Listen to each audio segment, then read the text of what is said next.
서귀포고등학교 학생 여러분 안녕하세요. 강익준입니다. 여러분들 교과서는 248쪽을 피면 될 거고요. 그리고 학습지는 학습지랑 PPT는 리루스클에 올려놓은 그 파일을 첨부한 파일을 보면 될 겁니다. 오늘은 여러분들 6.25 전쟁 이후 분단 체제가 고착화되면서 남과 북의 그런 독재 체제가 강화되는 상황을 먼저 살펴보도록 하겠습니다. 전쟁 이후 독재 체제 강화 과정이고요.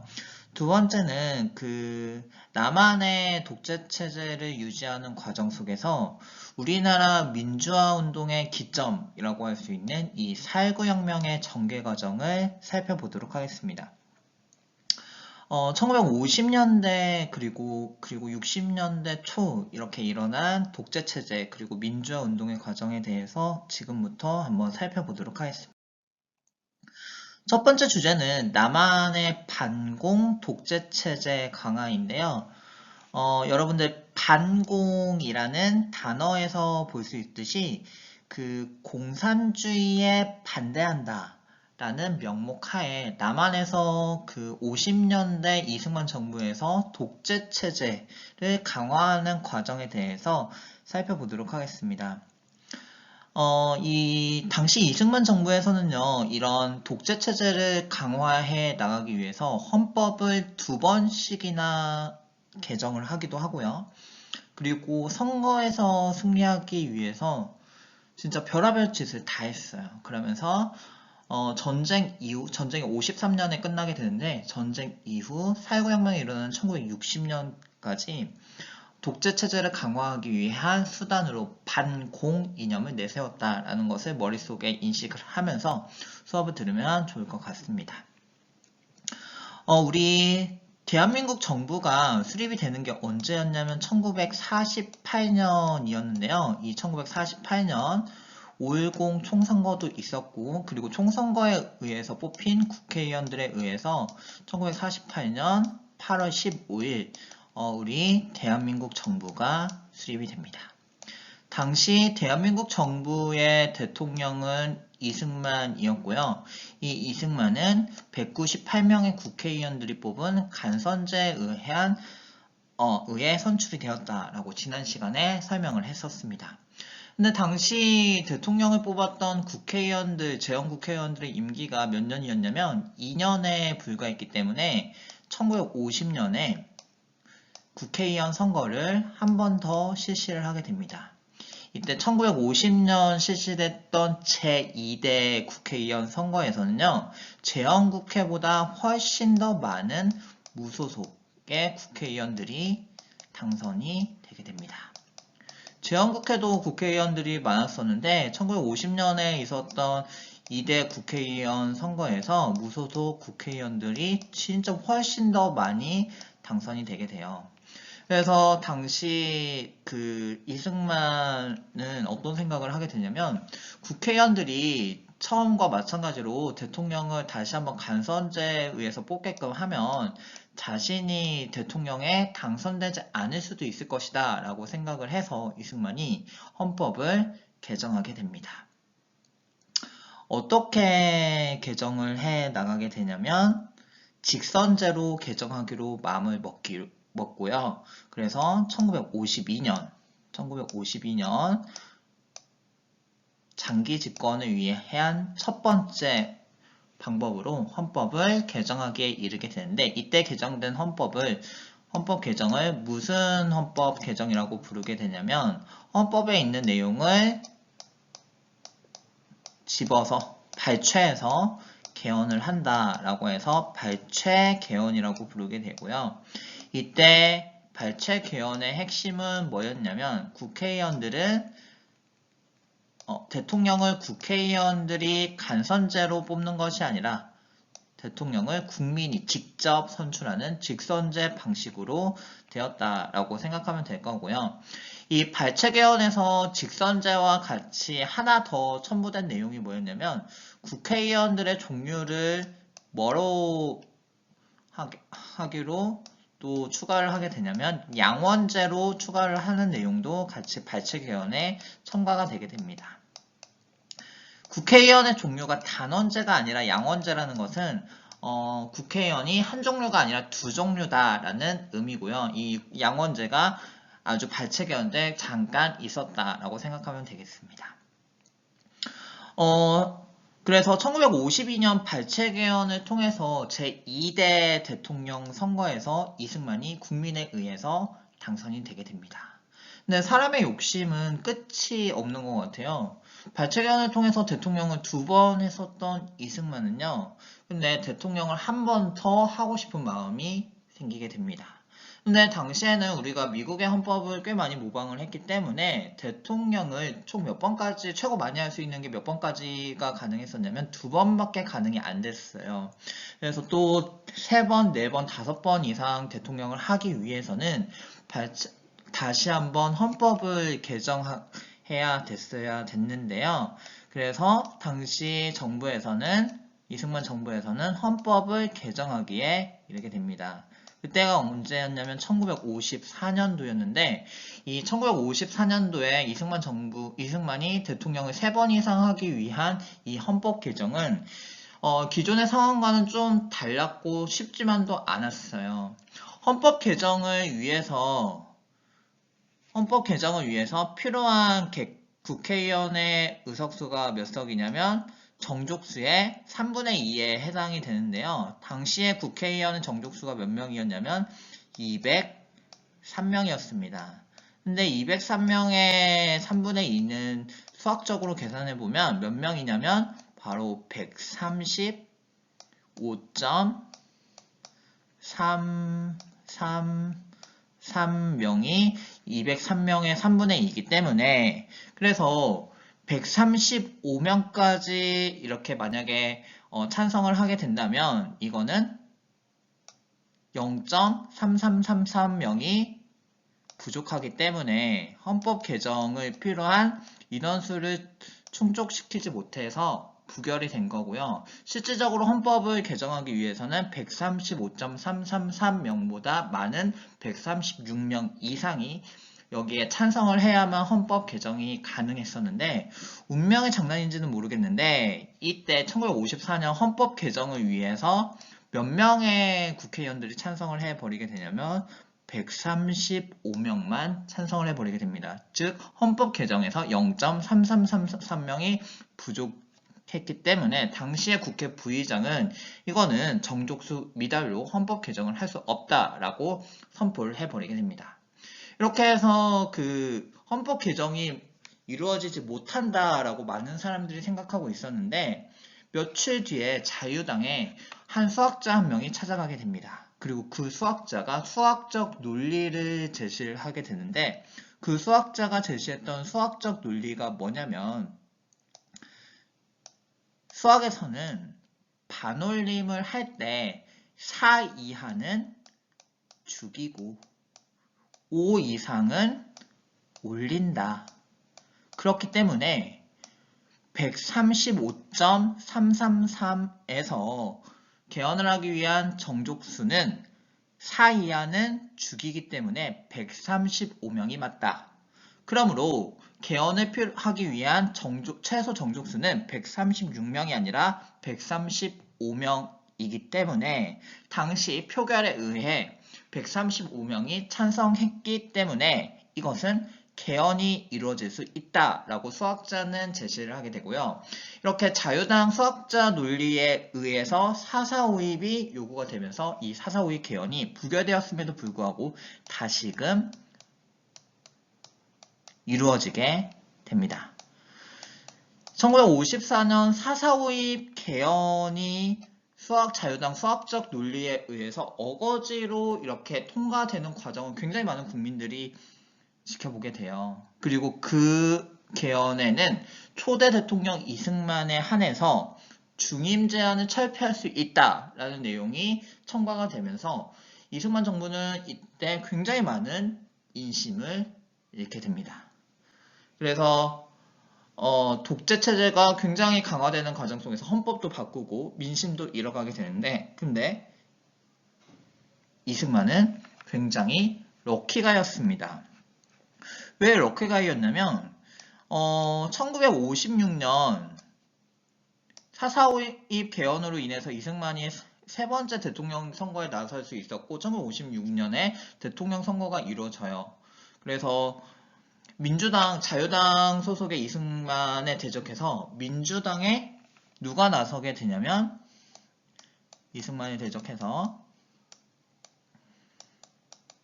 민주당의 신익희 후보가 나가게 되는데 근데 대통령 선거가 이루어지기 얼마 전에 바로 이 신익희 후보가 어떻게 버리게 되냐면 급사해 버리게 됩니다.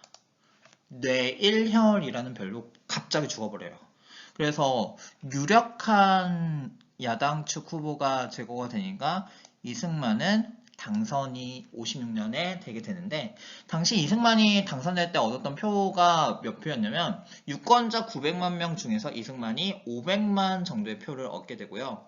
그리고 신익희가 죽어버리면서 신익희 후보에게 투표를 하면 무효표가 되는 것을 알고 있음에도 불구하고 이 신익희 민주당의 신익희 후보를 추모하는 표로 몇 표가 나오게 되냐면 약 180만 표가 나오게 됩니다.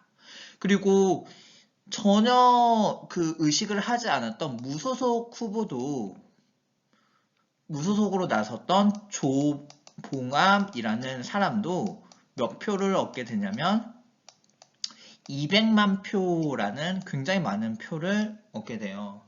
그래서 당시 1956년 럭키가이였던 이승만은 무난히 당선이 되기는 하는데 근데 무효표도 굉장히 많이 나오고 무소속이었던 조봉암도 꽤 많은 표를 얻게 되니까 약간은 긴장을 해 나가게 됩니다.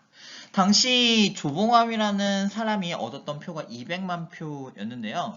그리고 조봉암은 이 200만 표를 기반으로 해서 56년 대선이 끝나고 나서 자신들에 따르는 혁신적인 진보 세력들을 묶어가지고 무슨 당을 만들게 되냐면 진보당이라는 정당을 만들게 됩니다. 그러면서 약간은 사회주의적인 개혁도 해 나가게 되고요.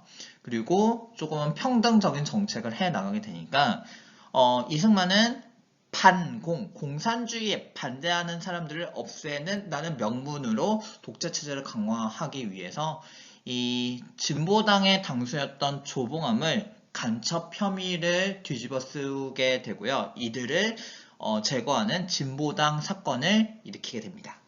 이때가 언제였냐면 1958년 일이었고요. 이 진보당 사건에 의해서 조봉암이 사형 선고를 받고 형장의 이슬로 사라지게 됩니다.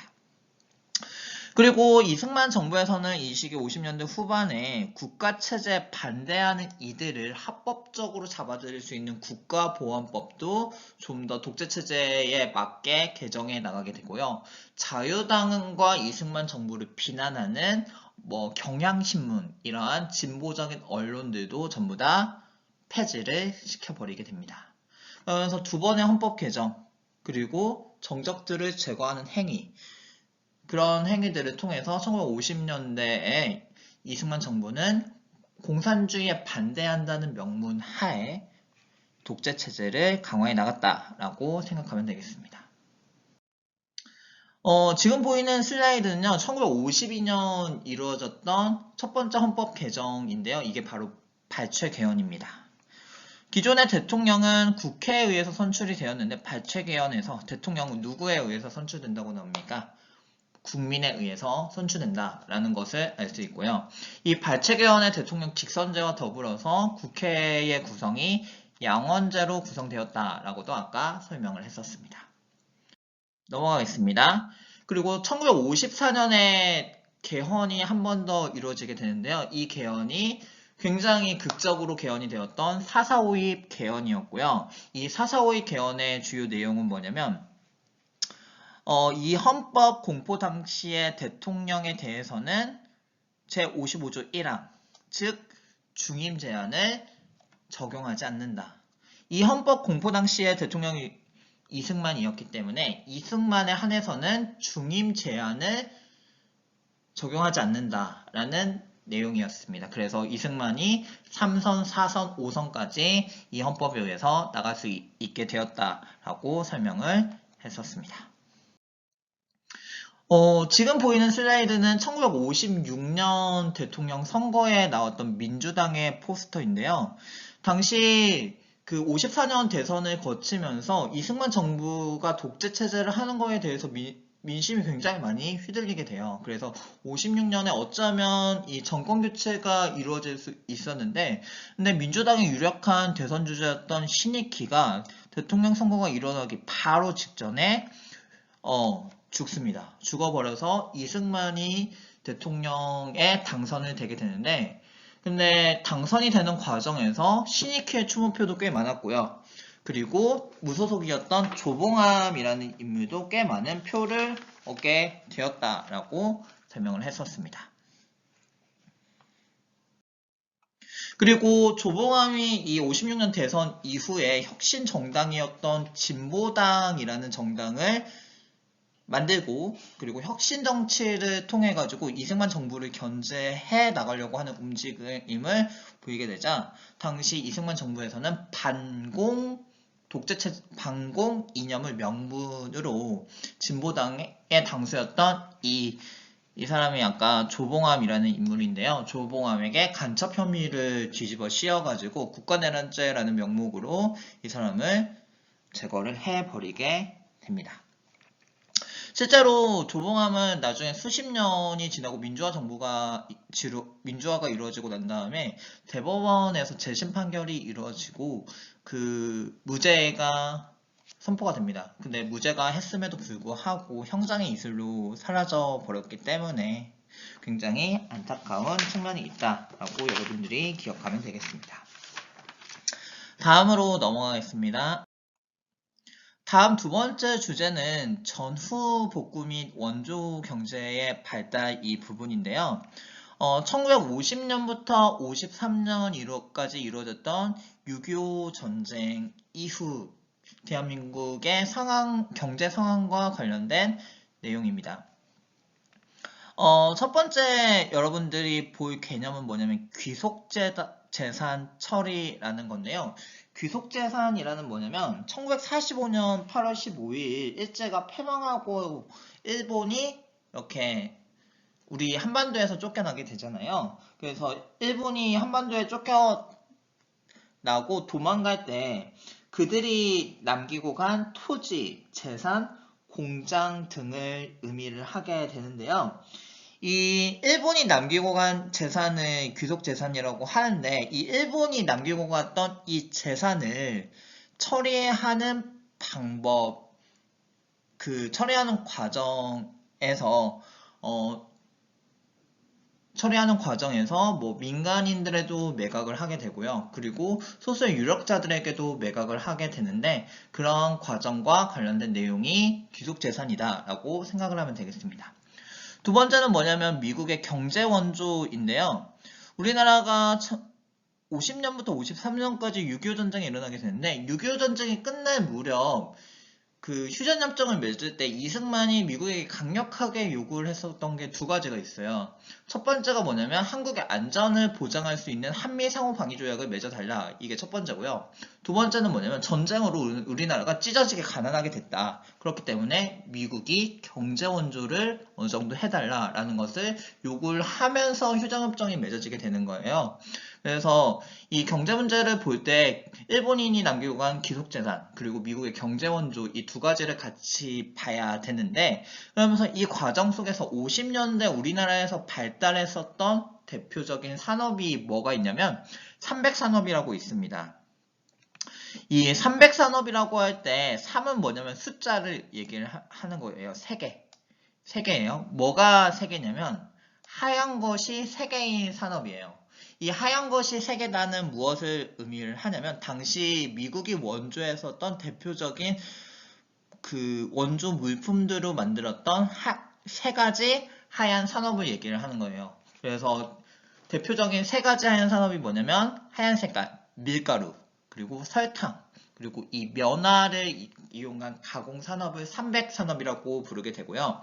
이때 미국의 경제 원조로 이 밀가루, 설탕, 면화를 이용한 300산업이 발달이 되게 되었다라고 생각하면 되겠습니다.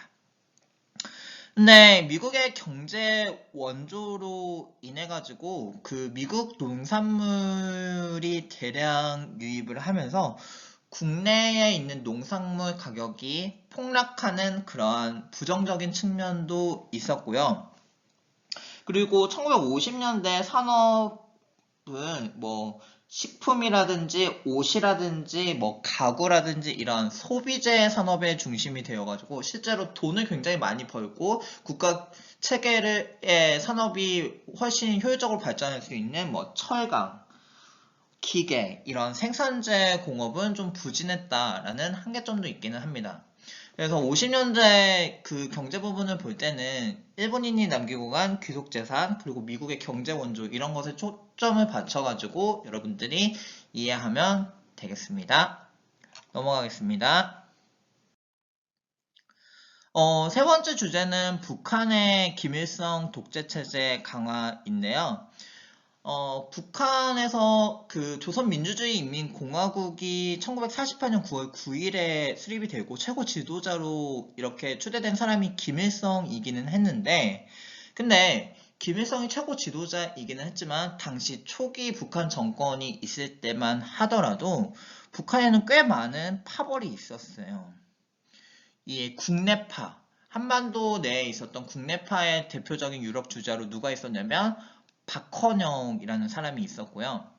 연안파라고 하면은 여러분들 중국 그 화북 지방에 있었던 조선 독립동맹을 만들었던 김두봉이라는 사람 기억나나요? 네, 이런 김두봉 계열의 연안파도 그 있었고요. 그리고 뭐 소련 영토였던 연해주에서 뭐 중앙아시아로 이주를 해가지고 독립운동을 했었던 그런 사람들, 허가이 뭐 이런 사람들도 같이 북한 정권을 수립하는데 꽤 많이 참여를 하게 돼요. 그래서 처음엔 김일성이 최고 지도자로 추대가 되기는 했는데 초기까지만 하더라도 김일성 1인 독재는 아니었고요. 뭐 국내파의 박헌영, 그리고 뭐 연안파의 김두봉, 그리고 소련파의 허가이 뭐 이런 사람들과 김일성이 힘을 합쳐가지고 북한 체제를 유지하는 그러한 연합 체제였다라고 생각을 하면 될 텐데, 근데 이런 사람들이 6.25 전쟁 이후에 하나하나 제거되기 시작하고요. 그러면서 6.25 전쟁 이후에 김일성 독재 체제가 수립이 되게 됐다라고 생각하면 되겠습니다. 두 번째 주제는 북한 사회주의 경제체제의 성립인데요.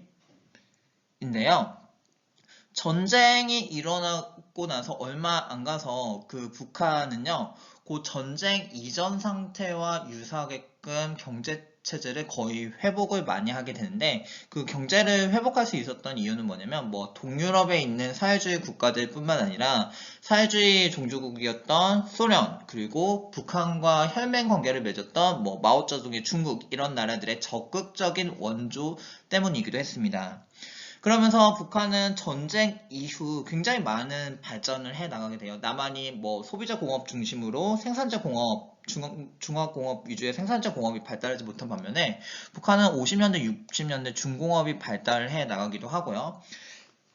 그리고 천리를 탄 기세로 생산력을 높이자라는 운동의 천리마 운동을 전개해 나가는 등 그러면서 북한에서 굉장히 혁신적으로 엄청나게 50년대 후반 전쟁 이후의 경제가 성장해 나가기도 합니다. 그러면서 이 50년대 후반 60년대까지만 하더라도 남과 북의 경제 상황을 비교를 해보면 어디가 훨씬 더 우세했었냐면 북한이 경제로만을 보면은 굉장히 우세했었다라고 많은 사람들이 평가를 해요. 70년대 전까지만 하더라도. 그래서 뭐 남한이 상황이 안 좋으면 우리나라가 현재 북한을 지원해 주는 것처럼 북한이 50년대 후반, 60년대 초반에는 경제 상황이 안 좋은 남한을 지원을 해줄 정도로 북한의 경제 상황이 이 시기에는 굉장히 남한보다는 우세했었다라고 생각하면 되겠습니다. 그 다음 넘어가겠습니다. 이거는 당시 1956년 북한에서 그 했었던 천리마 운동의 포스터고요. 이런 천리마 운동이라든지 사회주의 경제 국가들의 원조에 의해서 초기에는 북한의 경제가 좋은 상황이었다라고 여러분들이 기억하면 되겠습니다. 넘어가겠습니다. 그 다음 주제는 그 다음 주제는 1960년 일어났던 4.19 혁명입니다. 4.19 혁명 보도록 하겠습니다.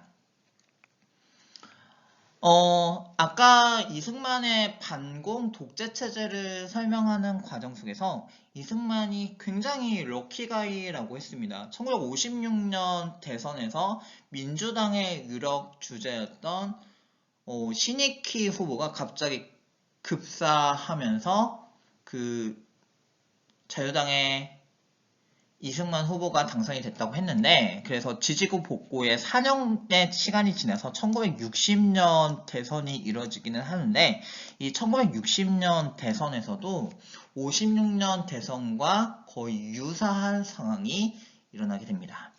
당시 여당의 후보로 나갔던 사람이 누구였냐면 자유당의 이승만 후보였고요.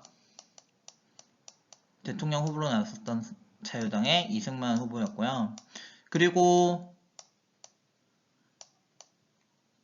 야당에서는 민주당에서 누가 나가게 되냐면 조병욱이라는 사람이 나가게 됩니다. 근데 아까도 말했듯이 56년 대선과 마찬가지로 그 신익희라는 사람이 그 대선 직전에 사망한 거와 마찬가지로 60년 대선 직전에 이 조병욱이라는 사람이 죽어버리게 됩니다. 그래서 민주당 후보가 없어요. 대통령 후보가 죽어버리게 되니까. 이승만이 굉장히 럭키가이죠. 그래서 이 60년 대선에서 자유당의 이승만 후보가 거의 당선될 게 확실히 되었는데, 그럼에도 불구하고 자유당에서는 부정선거를 실시해 나가게 됩니다. 왜냐하면 당시 이승만의 나이가 너무나도 많았기 때문에 대통령직을 수행을 하다가 혹시라도 이 이승만이 사망을 하게 되면은 부통령이 대통령을 승계를 하기 때문에 부통령도 자유당이 당선이 되어야 정권이 확실하다라고 생각했던 자유당에서는 부통령으로 나섰던 이기붕을 이승만과 마찬가지로 민주당의 장면 후보보다 많은 투표수를 얻어서 당선시키기 위해서 이승만은 확실시 됐지만 부통령이 이기붕을 당선시키기 위해서 부정선거를 실시해 나가게 됩니다. 3.15 그때 선거일이 언제였냐면 1960년 3월 15일에 이루어졌던 선거였는데요. 근데 이 3.15 선거가 부정선거로 이루어져요. 어떤 식으로 부정선거가 이루어지게 되냐면 원래 투표의 4대 원칙 중에 뭐가 있냐면 비밀 투표가 있어요. 내가 누구를 투표를 했는지 아무도 알 수 없게끔 하는 게 비밀 투표였는데요. 근데 이 3.15 부정선거에서는 비밀 투표가 지켜지지 않습니다. 3명, 5명 하는 3인조, 5인조 투표를 이렇게 실시를 하면서 내가 누구를 투표를 했는지 서로가 서로를 감시하게끔 하는 공개 투표가 이루어지기도 하게끔 하고요. 그리고 미리 자유당 후보를 찍은 투표함을 투표장에 가가지고 바꿔치기를 하기도 하고요. 개표 결과를 조작을 하기도 해요. 야당 측 선거관리인을 투표가 이루어지는 투표 장소에 놔야 되는데 야당 측, 민주당 측 인사들은 오지도 못하게끔 하면서 투표를 조작하기에 이르게 됩니다. 그래서 얼마나 이 3.15 부정선거가 적나라하게 됐냐면 실제로 유권자가 한 10만 명이라면 실제로 자유당을 어떤 한 지역의 유권자가 10만 명이라면 자유당을 뽑았던 사람들의 숫자가 유권자보다 훨씬 더 많은 12만 명 이렇게 조작이 될 정도로 굉장히 부정선거가 적나라하게 드러나게 돼요. 그래서 굉장히 많은 사람들이 당시 부정선거에 대해서 불만을 갖게 되고요. 그리고 불만을 갖고 이거는 아니다, 잘못했던 거에 대해서 저항하자라고 많은 사람들이 생각을 해 나가게 됩니다. 그리고 이런 저항을 주도했던 사람들은 바로 누구였냐면 여러분들과 같은 학생들이었습니다. 그리고 이때의 학생들은 처음에는 대학생보다도 누가 많았었냐면 고등학생들이 많았어요.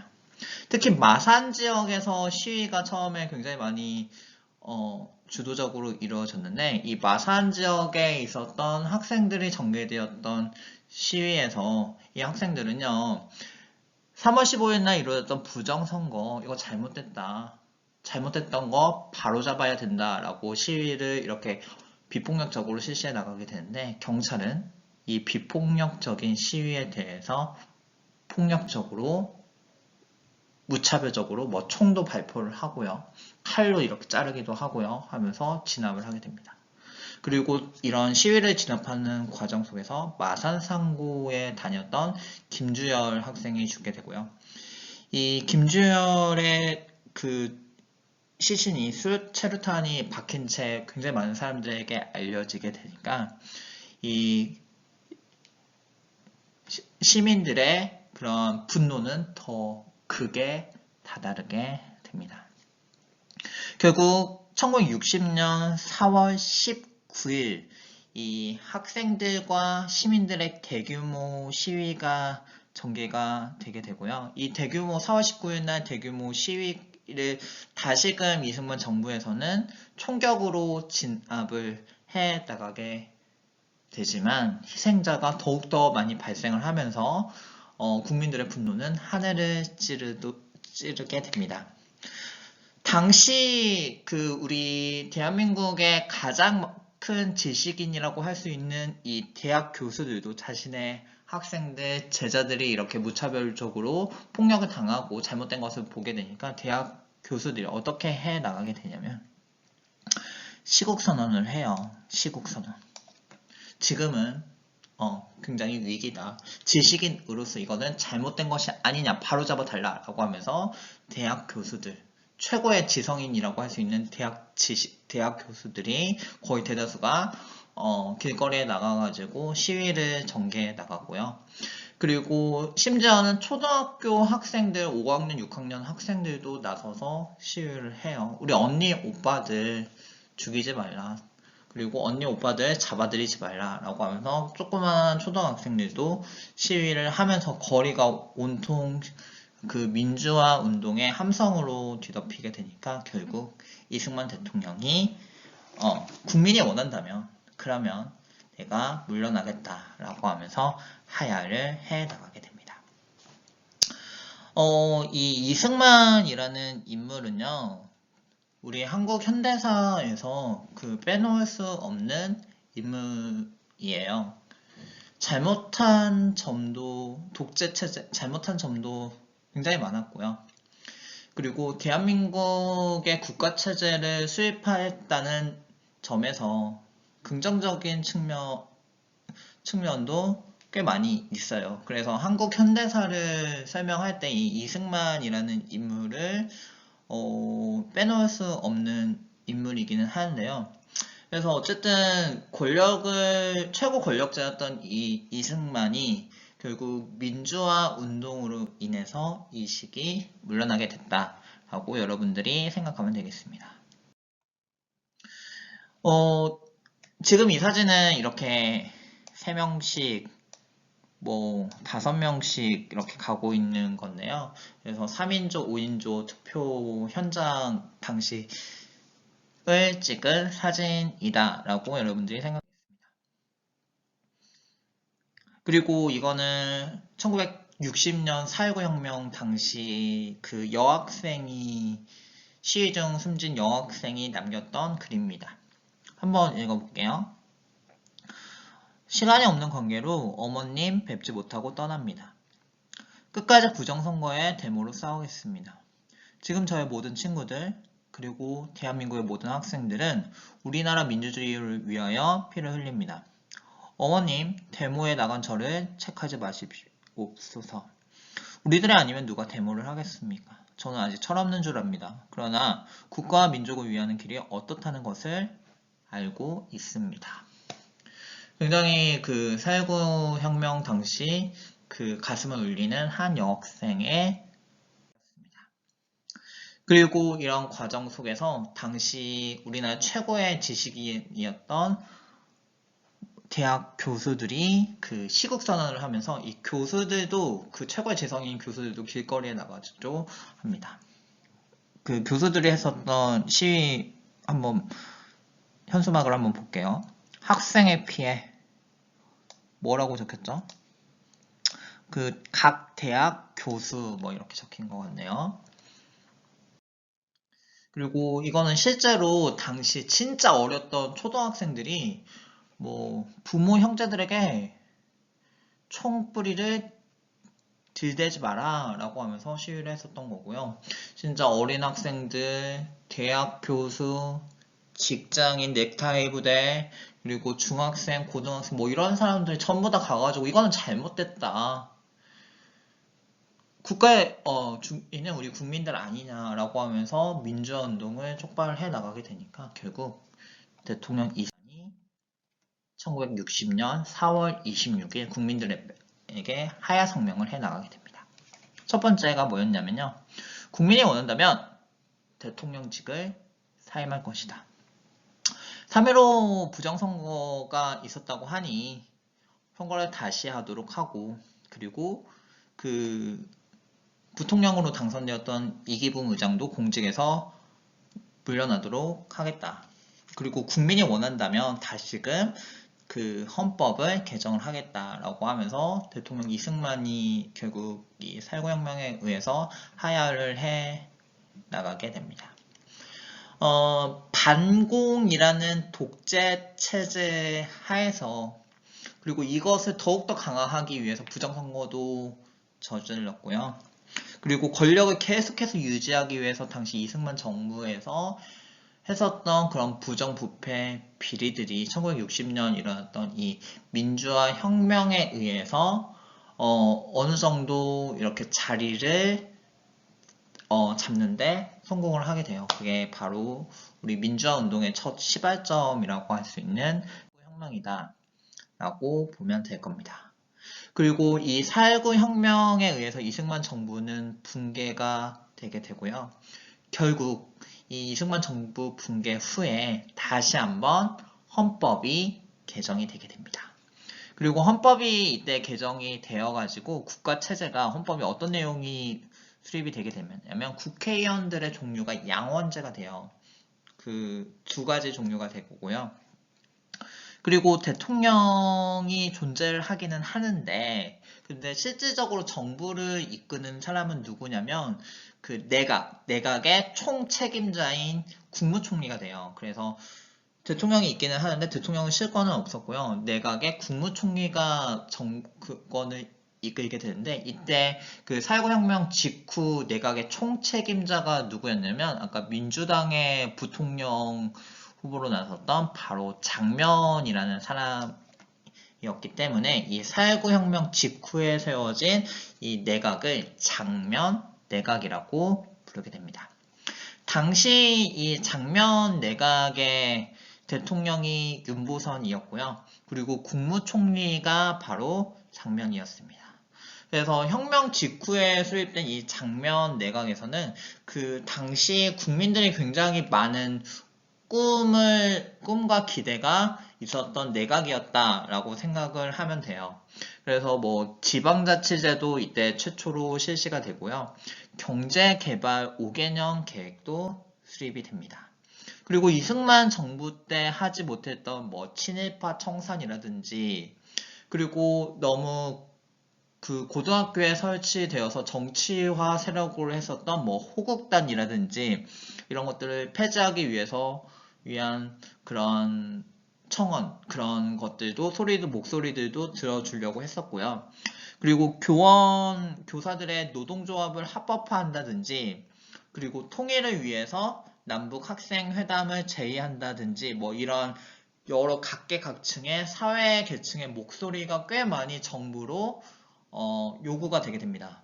근데 장면 내각에서는 민주화 운동 직후에 수립된 정부이기는 했지만 이런 것들을 전부 다 국민들의 요구를 들어줄 수 있을 만큼의 여력은 아마 없었던 것 같아요. 그래서 이 4.19 혁명 직후에 1년 정도 이 장면 내각이 유지가 되는데 장면 내각이 당시 각 계층의 요구들을 제대로 들어주지 못하면서 소극적으로 행동을 해 나가게 돼요. 그래서 어쩌면 장면 내각이 소극적으로 대처를 해서 사회각계 각층의 목소리를 들어주지 못했기 때문에 그 살구 혁명 이후 이 1년 동안 정치가 이루어지지 못해서 그 이후 1961년, 1년 뒤죠. 5월 16일 군부 세력에 의한 쿠데타의 빌미를 제공하지 않았나라는 생각이 들기도 합니다. 이거는 그 장면 내각이 있을 때 그 했었던 대표적인 그 요구죠. 뭐 가자 북으로 오자 남으로 그러면서 뭐 남북 학생 회담이라든지 평화통일 염원하면서 뭐 판문점으로 하는 것들도 나오고요. 그래서 장면 대각에서는 각계각층의 여러 가지 요구가 있었고 그 요구들을 수용하기에는 내각 힘이 너무 약해서 조금은 혁명 직후 조금씩 불만이 쌓여가고 있었던 상황이었다라고 여러분들이 이 정도 기억하면 어떨까 싶습니다. 오늘 이 시간에는 진짜 많은 내용들을 다뤘었는데요. 한국전쟁 이후 남한의 반공 독재 체제가 이루어지는 과정에서 그리고 4.19 혁명으로 당시 이승만 정부가 붕괴되는 과정까지 한번 다뤄보았습니다. 여러분들 교과서에 있는 내용 한번 쭉 읽어보고요. 학습지와 PPT를 다시 한번 보면서 오늘 수업을 한번 마무리하고 정리해 봤으면 좋겠습니다. 이상 마치겠습니다.